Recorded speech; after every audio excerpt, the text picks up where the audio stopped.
Thanks, Jerry. Good evening. It's great to be with you tonight. I'm going to be doing a Metro financial update. As Jerry mentioned, that's great news that Greg shared about the building and being able to get the permits we needed so that we can be back in business and continue the renovation work. But I'm also going to be sharing quite a bit of financial news so that everyone in Metro is in the know with where things are and what we need to do financially.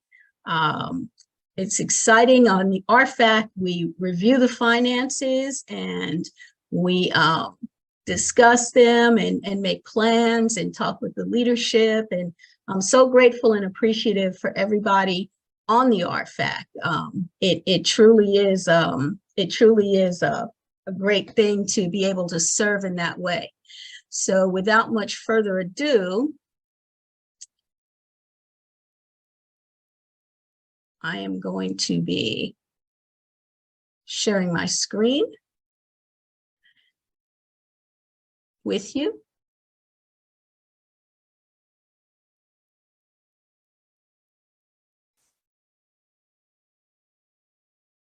Okay, so going to be doing a Metro LA region financial update, and this is going to be an update through the second quarter of 2023, which is at the end of June.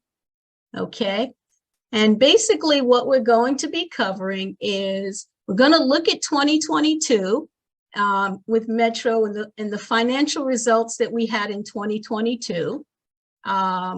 And we're also going to look at it. These are the finances, and all of us contributed. You wonder, well, here were the expenses, which is what you'll see. You might want to wonder, where did my contribution go? We'll cover that. Then we'll get into 2023 and look at the first and second quarter results of 2023. We'll look at the special contribution and where that's going to go.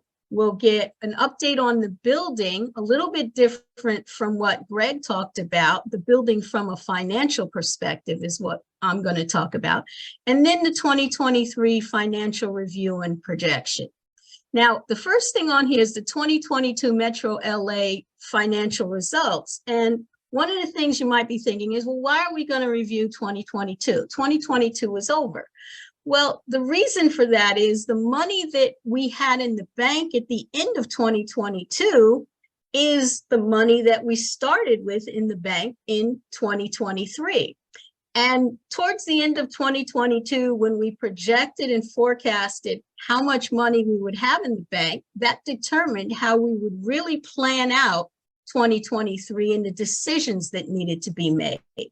For example, if I end 2022 with $1,000 in my bank account, I know how much my bank account has in it when I start in 2023. Now, if I end 2022 and I have $100,000 in my bank account, I may plan in 2023 to take a 2-month trip to the Galapagos or something like that and sit on a yacht somewhere.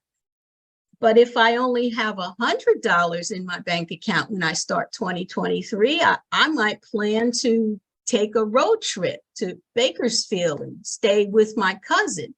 They could both be equally satisfying vacations, but the cost is very different for each of them. So when we looked at 2022, we looked at what do we have in the bank, and based on that, what decisions do we need to make for 2023? The other thing is I mentioned that we would look at a building update, how much we've already spent on the building renovation. And the reason for that is because the building is a factor financially.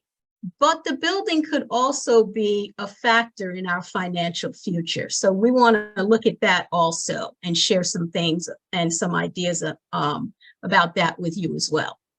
So just to get into it, I know there's a lot of numbers in here, but we're going to look at the numbers and we're going to also look at what do these numbers really mean. 2022, the financial results, we had a weekly contribution of $617,000, $617,130,000. And what that means is that's what we contributed as a church, okay, to our operating revenue. That factored into about $51,428 a month is what we collected. We collected $92,107 in a special contribution. Now, we collected that in 2022, but the way the Special Contribution Subcommittee does this is what we collect in 2022 is what we disperse in 2023, so that we know how much we're going to be able to give the following year. Okay, so that's what we collected in 2022. We had $831,372 in expenses in 2022. And we ended the year with $266,799 in our bank. The NSTA stands for Net Short-Term Assets. And what that is that's really the current revenue, or the current revenue minus the current expenses, and that's really what is in our bank, okay? And that's, for accounting terms, it's called the working capital, okay? And so basically what we had sitting in the bank at the end of 2022 was $266,799. Well, our monthly operating expenses was $69,281. Now, why is that important?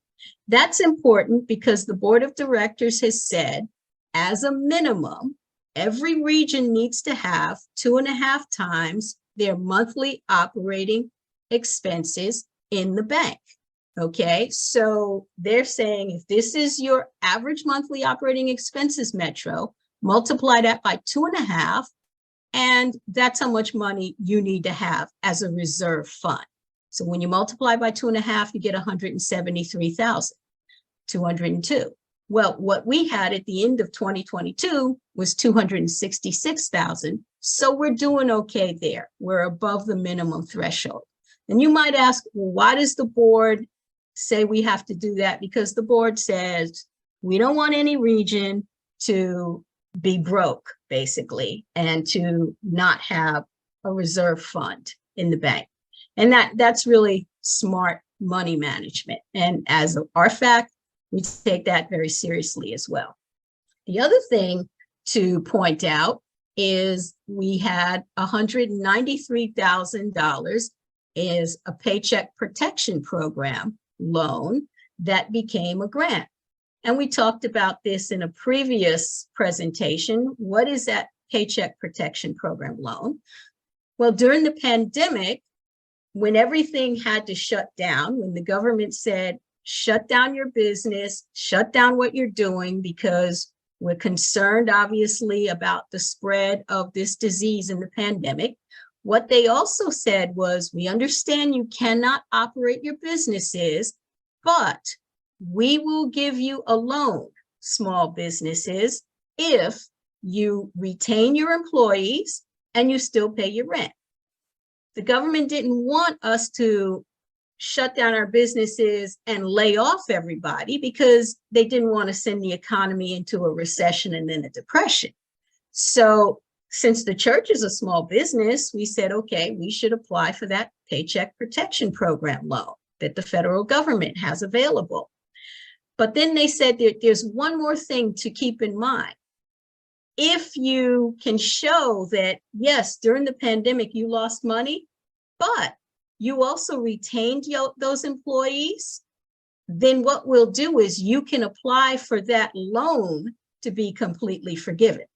And so what we did was, yes, the church got the money for the Paycheck Protection Program. And then we also applied to have the loan forgiven. So at the beginning of 2022, when the loan was forgiven, it became essentially a grant. Church disseminated the money to the different regions, and the money was just basically given to us by the federal government.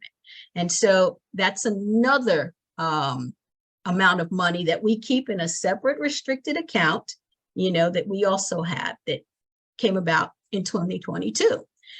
And like I explained, net short-term assets, which is current assets minus current liabilities, that's basically what the savings were. That was in the bank account at the end of 2022. So that's where things were in 2022. Then we looked at, well, let's look at what was our average weekly contribution. Well, what we said in 2022 was we set our budget to collect $12,000 a week. But as you can see, quarter by quarter, first quarter, we didn't quite make it. Second quarter went up a little, didn't quite make the 12,000. Third quarter went down a little, definitely didn't make the 12,000. But look what happened in the fourth quarter. We went up and we went over the 12,000 in that quarter. Now, you might ask, why did we set that budget at 12,000 a week if we weren't going to make it? Well, what the RFAC does is it sets the budget at 12,000 a week based on what we were actually giving the previous year. So in 2021, we were actually giving that much. And so what we do is we project into the following year what we actually were giving. The unfortunate part is we were giving 12,000 a week, but when 2022 rolled around, we started to give less than that. And so that's why, it's less. And that is an explanation as to why we set the budget the way we did.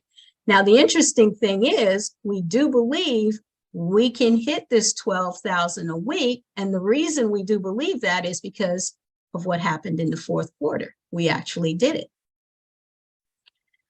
So in 2022, you might say, well, where did my contribution go? Okay, what happened in 2022? Well, in 2022, out of all of the money we gave, $514,872 went to staff salary and benefits. Facilities expense was $156,000 and some change. And yes, we still have a building, and we had other facilities expenses in 2022 as well. Not as much, but primarily the building expense. We did take up a special contribution. This is what we collected in 2022. However, that does not go into operating revenue. We keep that in a separate restricted account, what we collect for special contribution. It's not part of the operating revenue. We also had to spend money on overhead expenses. What you might say, well, what are those? There's money that central administration does for human resources, administration, accounting, legal fees. That's $62,000. Business, professional, and travel, $52,000. And then other ministry activities such as benevolence, signs, things like that are done, $44,000. And when you add those figures up, it comes to $831,000. In 2022, we had 5 full-time ministers: Robert and Michelle Carrillo, Reese and Grace Kiaina, and Casey Esmond. The other thing to point out is that 62% of the money that we collected went to staff salaries. That's actually a good number because a lot of churches spend the majority of their money on their building, whereas what we've done and what we've historically done is spend more money on staff and people, very similar to what the Bible talks about in Ephesians, when it says Jesus gave himself the apostles, the evangelists, the pastors, and the teachers to equip his people for works of service. So we spent the majority of our money investing in people so that we could be equipped for works of service. Now let's spring ahead into 2023. So what's happening so far in 2023? Well, so far, year to date, and that's through the end of June, the first half of the year, we've collected $283,024, and that's in weekly contribution. The average monthly contribution, $47,000. The expenses so far have been $397,535.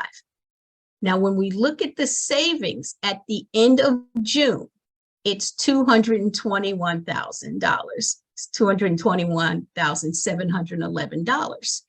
And we always have to look at that and see what's our minimum threshold that we need to have in reserve, that the board of directors requires. So our average monthly operating expenses through the end of June were $66,256. We have to multiply that by 2.5 to get $165,640. That's what we have to have as a minimum. And we see that through June, we have $221,711. So we're still over the threshold, okay? We started the year NSTA of 266,000. We've definitely dipped into that. And through June, we're at 221,000. Now, what does all of this mean? These are a lot of numbers. Well, what we do as an RFAC is we look at the numbers, but we also say, what does this mean? What should we do? One of the things we look at is we say, okay, we're bringing in $283,024, but we are spending $397,535. And we say, wow, we're spending a lot more than we're bringing in. But the thing about 2023 is we went into 2023 with our eyes wide open. We knew that we were going to spend more than we probably brought in 2023, and that we would supplement our operating expenses in 2023 with some of the other monies we had. We knew we'd supplemented some with the reserve amount that we had in the bank, because we had quite a bit, especially when we started 2022. So we knew we'd be able to use some of that. We knew we would also supplement it with some of the Paycheck Protection Program money that we had also in another restricted account. So we had a plan to supplement the operating expenses in 2022. If we look at 2023 and the average weekly contribution through June, we set the budget at $12,000 a week. Again, based on what we were actually giving the previous year. However, in 2023, we did not make that. We gave on average 10,806, and then it went up a little bit in the second quarter, but we still have not been hitting, the budget that we projected to hit in 2023 and the budget that we set. So we say, okay, well, what does our giving look like? So what we did was we decided, okay, let's look at our giving trend. The red line indicates what our budget is. This was our budget in 2022 that we had set, which was a little over 12,000 a week. And then we lowered it a little bit in 2023 to an even 12,000 a week. But as you can see, the blue line represents our average giving. And as you can see, our giving is all over the place. That's one of the issues that we need to take a look at, is say, okay, one of the problems is we're not consistent in how we give. We need to be more consistent in how we give. And, you might say, well, some people get paid every week, some people get paid once a month, but this goes month to month, so it doesn't matter. See, what it's saying is, as a region, we gave this much in October of 2022. And then we went up in December and really made the budget and really, gave more money. But then in January, and it all averages out, whether you give once a month or twice a month or once a week, it went way down. And so what that says is there's a challenge with our consistency with giving. We're not consistent. So we are inconsistently giving. And that's one of the issues that we looked at when we graphed out this line graph. And it showed us that we probably need to be more consistent with our giving. Okay, well, what did we do? What are we doing in 2023? We're doing a lot as a region. We've had a great year so far from the perspective of the things that we've done. Well, first of all, we are meeting indoors. We're still not meeting in our building, but we are meeting in a building, which I think a lot of people are fired up about. We appointed an elder with Darius. That was great.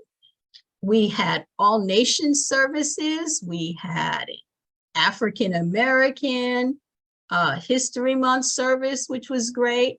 We had an Asian American and Pacific Islander service, which was great. We are going to have a Latinx service, which is great. So we're having all nation services, and those are very exciting. We've had services led by teens, campus, and singles, and those were excellent. We're doing things like spiritual formation and grief recovery program. That's great. We have agape feasts. We're still eating left and right, and everybody is happy when we're doing that. We are renovating our building, and we're making progress in the building renovation. And just like Greg shared, you know, we got the permits, and we are able to get the stop work order rescinded so that we can continue to work on our building. And we're growing spiritually, healing, becoming happier, healthier, united, unified. And these things are all amazing. And there's more to come because we're still in 2023. So there's a lot of things going on that we're doing, which is outstanding. Building renovation. Greg shared about the building renovation and what's being done. I want to share a little bit about the building renovation from a financial perspective. You say, well, why are we talking about the building with the financial update? Because the building is a big financial factor. We got a building subcommittee, and they work on everything building with that renovation, from interfacing with the contractors and being in the know with what's going on there. And that's incredible. We have a building analysis that we had done last year, you know, by a structural engineer to find out what's going on with our building. How is it? As many of you helped and volunteered, we got complimentary help by a construction manager, which we were able to have some volunteer days and rip out carpet ourselves and save some money on the building and work together. The other thing that's important that I want to point out to you is the majority of the renovation for the building is paid for by the building fund money that we had in a separate restricted account. So when we look at a lot of the operating expenses being $100,000 higher than what we took in, your mind might be saying, is that because we spent it all on the building? And the answer to that is no, because the money we spent on the building doesn't come out of the operating revenue. It comes out of the building fund money. And we had money set aside in a building fund that was restricted just for the building. And so that fund had $92,000 as the original balance, and the majority of money that has been paid on the building has come out of that fund. The renovation estimate when we started the building was $93,000, but that did not include the roof. And we knew we needed to deal with and address the roof. And so it was $93,000, not including the roof. First roof estimate we got was $72,000. But then we got a roof estimate, which kind of reversed those two numbers, which was a tremendous blessing, for $27,000. And the roof was done for $27,000. So the amount we have expensed so far on the building renovation is $109,851. Now you might say, well, did we go over the renovation estimate? No, because the renovation estimate was $93,000, not including the roof. This $109,000 includes the work we've already done on the roof. So we're pretty much on track with the building in terms of the amount of money we're paying. And one of the things that I know people have asked is, when are we getting back in the building? What's taking so long? We had a delay in permits. We were told we needed to submit plans, electrical plans, you know, to get permitted. And so we said, okay, we got an electrical engineer to draw up the electrical plans, to submit them to the city so that we could have the electrical plans approved. The only problem is that the city said, okay, there's just this one little problem. We're incredibly backed up, so it could take a while. And that's what's happened essentially. But at this point, we've gotten it approved, and we should be able to start moving ahead again and be back in business with the building renovation. So that's good news. And this is a little bit financially so that you understand financially also what's going on with the building. The special contribution, we talk about the special contribution in a financial update because special contribution is money. Also, in 2022, we collected $92,107. Okay, and the special contribution is also not part of the operating revenue. That's also kept in a separate restricted account, the special contribution. But what we also said last year was, if necessary, 40,000 of that needed to remain in Metro to supplement operating expenses. And we announced that. Well, it was necessary. So 40,000 of what we collected last year did remain in Metro to supplement our operating expenses for this year. So in 2023, here's what we were looking at, and here's what we had to work with. We decided to set an average budgeted contribution of $12,000. Again, that was based on what we were giving at the end of 2022. Average actual weekly contribution, the actual, not what we budgeted, was $10,885. So we fell short as we got into 2023. You know, the first 2 quarters, we fell short of that $12,000 a week goal. Average actual monthly, $47,538. What we budgeted for monthly expenses was $60,346, but our actual expenses were higher on average, $66,256. So, well, why are our average expenses higher than what we budgeted? Expenses were higher because, for number one, remember we decided to rent a facility, okay, in order to meet indoors. All right, so that added, plus we had other expenses, okay, but the actual expenses, it is not a huge difference. It is when you factor it out. But remember, we went into 2023 knowing we were going to have a monthly operating deficit. And the monthly operating deficit actually is about $18,718 a month. Now, we knew we'd have a monthly operating deficit, but we put a plan in place to work with that deficit. Okay, you said, well, what plan did we put in place? Here's the plan that we had put in place to work with and attack that deficit that we had. We figured we'd start 2023. And remember, this is September of last year. We're projecting how much money we believe we'll have in the bank at the end of that year. We projected $273,000. We actually ended the year with $267,000. That's important because where we ended last year is how much money we're going to have to start out with this year. Okay, we started out with $267,000. Remember, we have to have a minimum threshold that the board of directors requires of $172,000. So we're fine as far as that goes. We're way above the minimum when we start out this year. So that's good. Now, the other thing we said is we know we have a monthly operating deficit, which is actually $18,000 a month or $216,000 a year. So that's a big deficit. So how are we going to address that in 2023? Well, what the RFAC said is, okay, we have a plan to attack it on a number of different fronts. First one, which is a difficult one, is reducing staff salaries. That's always a hard pill to swallow. That's obviously very difficult for the staff. We didn't want to lay anybody off in 2023. We figured if we could pull it from different pots that we've got and maybe just do a salary reduction, you know, that we could keep the staff that we have in 2023, because that was really important to us. And the elders felt the same way. The elders felt that was very important to the region. So what happened is Michelle Carrillo, Grace Kia-Ina, and now Robert Carrillo have all taken voluntary pay cuts because they knew that we've got to somehow attack this deficit. And so those 3 staff members have taken voluntary pay cuts.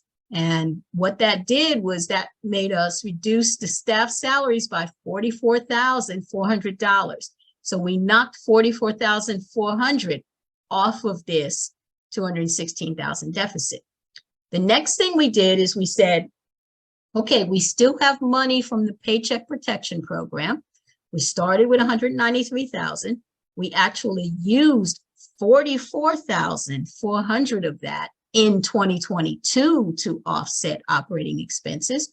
This year, we'll use another $64,500 from that paycheck protection money that we have, and we'll offset some of the operating expenses with that. What that does is that means we'll end the year with a projected balance in that paycheck protection money of 84,100 by the end of the year 2023. So we'll still have some money in there, but you know, we've shaved off another amount in order to try and offset the operating expenses. The other thing we said we do in order to try and attack the deficit and reduce that large deficit was to retain 40,000 from the special contribution. We would add that to this year's operating revenue, and if we needed to, and so we needed to, and so we also did that. So what that did was that cut this operating deficit by 148,900. Okay, so when you subtract that from the amount that the deficit we started, you know, then we realized we only now have a deficit of about $60-some thousand. The other thing we said is all of these realizes are ways that we could reduce expenses and ways that we could get money from other pots that we had set aside in restricted funds. But the other thing we wanted to do is to see, can we somehow raise more money? And what we did was we asked members to pledge, can you give $5 more per week based on about 250 giving units in the region? That would give us $65,000 more dollars. And then the operating deficit would only be $2,100 for the year. Okay. And so that's something that we asked each member to really consider in their heart whether or not they could do. And if so, to go ahead and increase their contribution as soon as possible. So that was the plan we had to try and attack the deficit in 2023. Well, you might say, okay, so we still have a deficit. So what else can we do? We knew in 2023 we'd have this large deficit, and we knew we'd be able to ride that deficit and attack in 2023 because we did have cash in the bank. We did have money from the Paycheck Protection Program. You know, we did discuss and decide we would retain some money from the special contribution, and we communicated that. So we knew 2023 was going to be like that. However, we know that looking ahead into 2024, we cannot continue to live that way, because as you chip away at your savings go down. Okay, so we said, okay, what can we do? Well, when your expenses are higher than what you're bringing in, there's two things really you can do. Either you need to increase your revenue or you need to decrease your expenses, or maybe you do both. All right. So we have tried to attack the expense side of things by reducing the expenses. And we've also gone to the congregation and said, can you somehow increase your contribution? We're doing that. We want to continue doing that. If you haven't done so, if you can consider doing that, that would be great if you're able to. But then the other thing we looked at is, are we leveraging the assets that we have enough?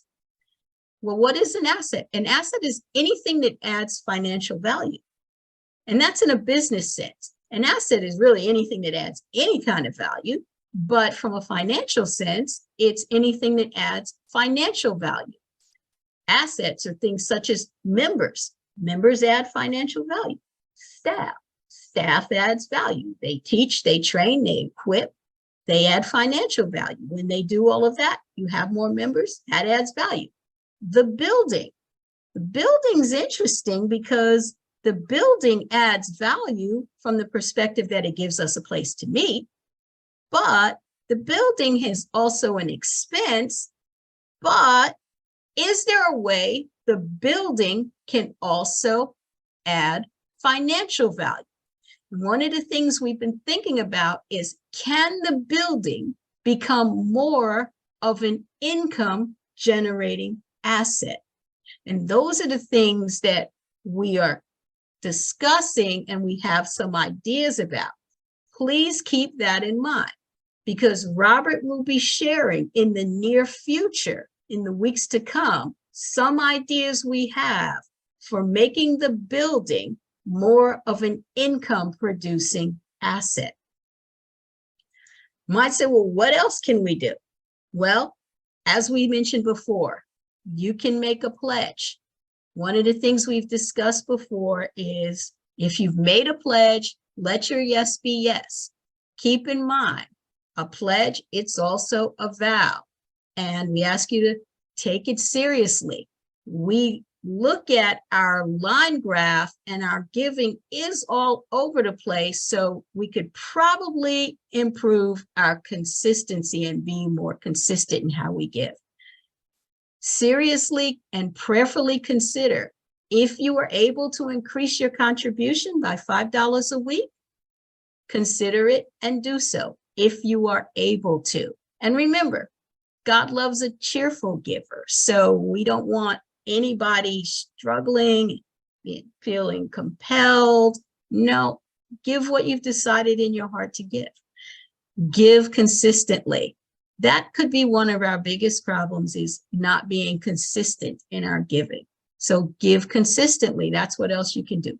We will do our part to communicate weekly the giving and where it is. We also considered a possible building fundraiser. That's something the RFAC has discussed. Maybe we should do a fundraiser just for the building. That's something we've discussed. Right now, since we're not in the building, we haven't made significant plans for that, but that is something that we have discussed. But the other thing I mentioned in the previous slide was possibly use the building as an income generator. We want you to stay tuned, because we do have some ideas about that, and we want to be able to present this to you of some plans or ideas and bring this before you of how we could use the building as an income generator. We also thought about community events where we could do things in the community and people can make donations. That's also a possibility. Again, that's something also that we would like to be able to use our building for. And finally, what else can we do? Grow our ministry. Matthew 28, therefore, go and make disciples of all nations, baptizing them. We need to do that because we want people to understand really what it means to have a relationship with God and be a Christian. Okay, so grow our ministry, and that's our mission as disciples anyway. So we wanted to be able to provide a financial update to you. We want to thank you on behalf of the RFAC, the leadership of the region, for your love and your sacrifice. I hope we've provided you with an update on where things are. We want you to please consider and decide in your heart if you can give more. Mostly, we want you to be consistent in your giving, because that is really important as we plan for 2024 and as we end out 2023. And keep in mind that Robert is going to be presenting some new ideas and plans for what we can use the building for also in the future. 2 Chronicles 31:12 says, then they faithfully brought in the contributions, tithes, and dedicated gifts. And we want to be faithful in our giving as disciples as well. Thank you so much, and we hope you have a great evening, and it is great to be able to serve you on the RFAC.